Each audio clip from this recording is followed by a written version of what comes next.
Good evening mga kalanggo. Ito tayong pancit molo.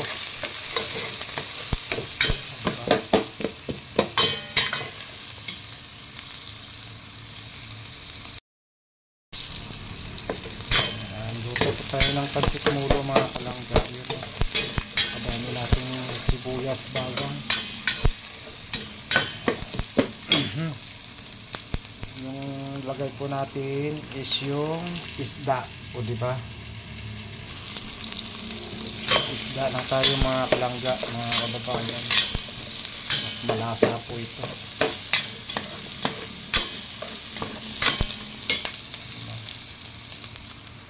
Hati-hatihin pa lang yung isda. Okay na yan. Importante mayroon lang siyang sahog. Tapos lagyan natin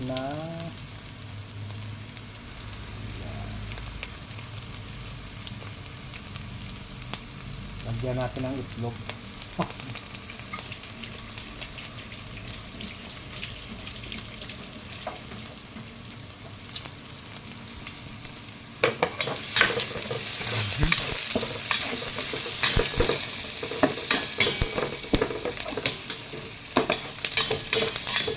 Yung masarap kumain ng sabaw kahit mainit.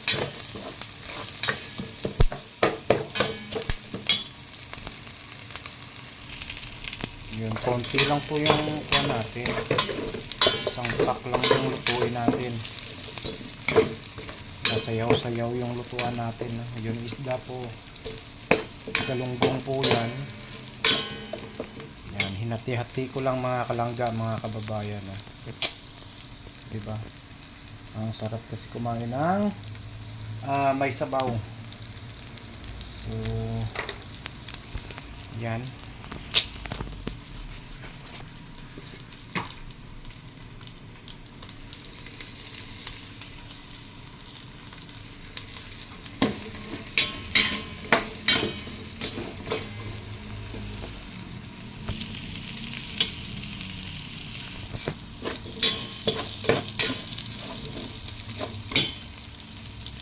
Lagyan ko lang ng asin.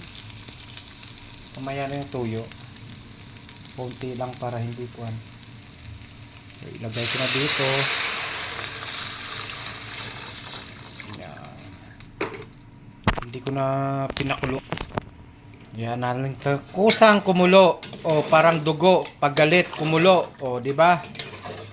So ayan mga kalangga, mga kababayan. Pancit molo. Para may update tayo. Maraming salamat po sa walang sawang nanonood sa mga vlog nating kuris-kuris. Yan, importante may update po tayo. Yan, wala tayong ginagawang masama. O, di ba? Simpleng pagluluto lamang yung update natin. O, di ba? Busog pa. Yon. Ito pa yung pancit molo, no? Yan, pancit molo po siya. Alam ng mga Ilonggo yan.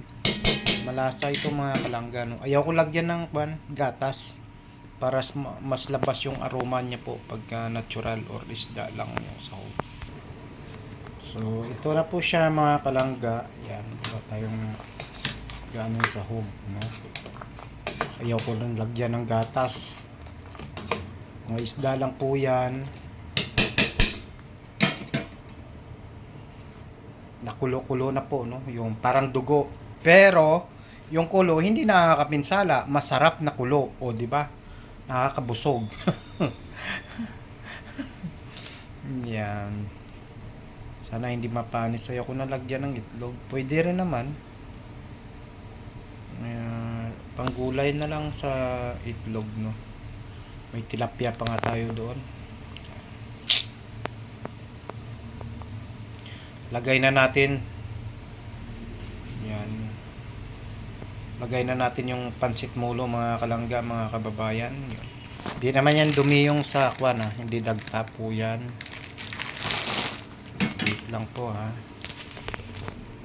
So, haya na po siya mga kalangga. Lagay ko na. O, di ba? Yun lang po. Malaking kwan din naman to. Yan. Ganun lang po siya. Wala na tayong iba. Timpla.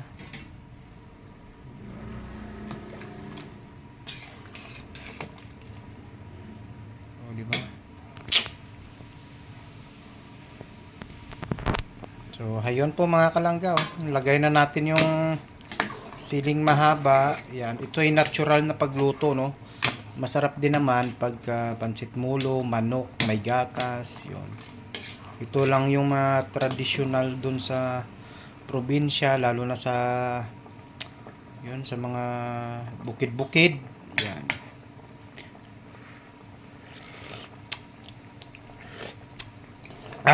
Ang sarap! Naku po! Pag natikman nyo to, parang gusto, parang manganak yung baog. Parang magkaanak yung kwan, matandang dalaga at saka matandang binata. Yan po ng daon sibuyas, siyempre.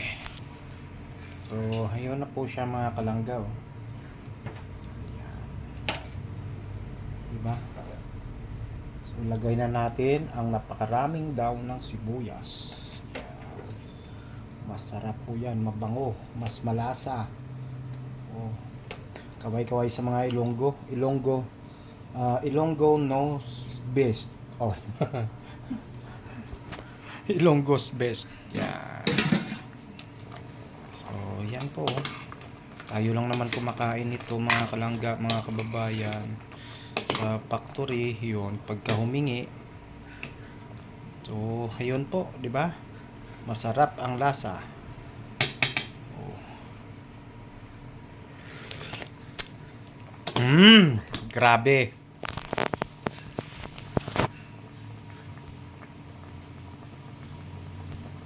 Oh, di ba? Ganun lang ho. Ganun lang kasimple gumawa. Oh, kailangan timplahin para mas masarap, lasapin ang lasa. Gawin natin in 8 minutes. Yun. So, ayun, kain-kain na po tayo mga kalangga, mga kababayan. Pansit molo, yun, galing po Iloilo. Para hindi natin ma-miss, no? Yun. Yung sahog po natin ay isda.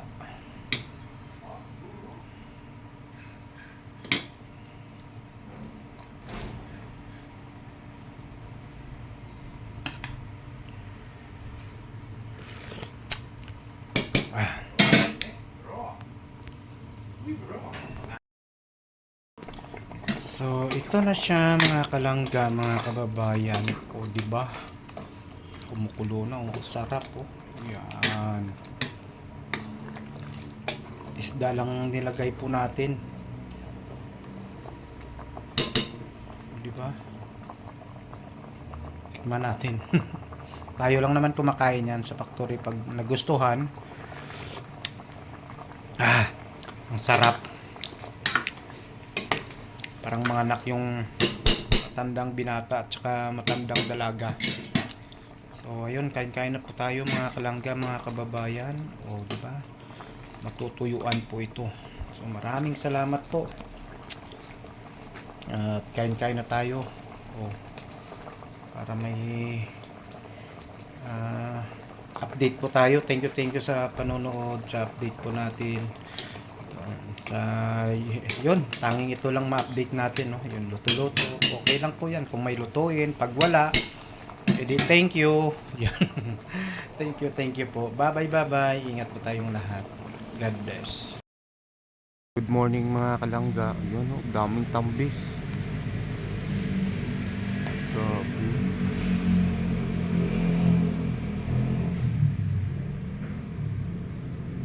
Maigi yan sa katawan, no?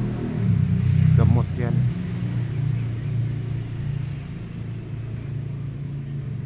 Oh, kaway-kaway po sa nakain ng tambis.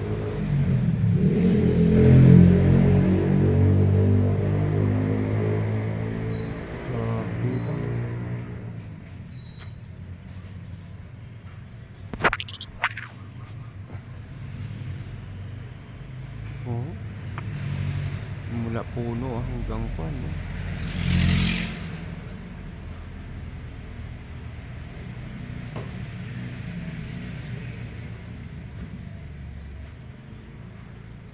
Napakadaming bunga. Sarap yan sausaw sa asin, diin sa asin, no? O, diba? O, napakadami, oh. Oh. Grabe. Pinupungas ang mangga.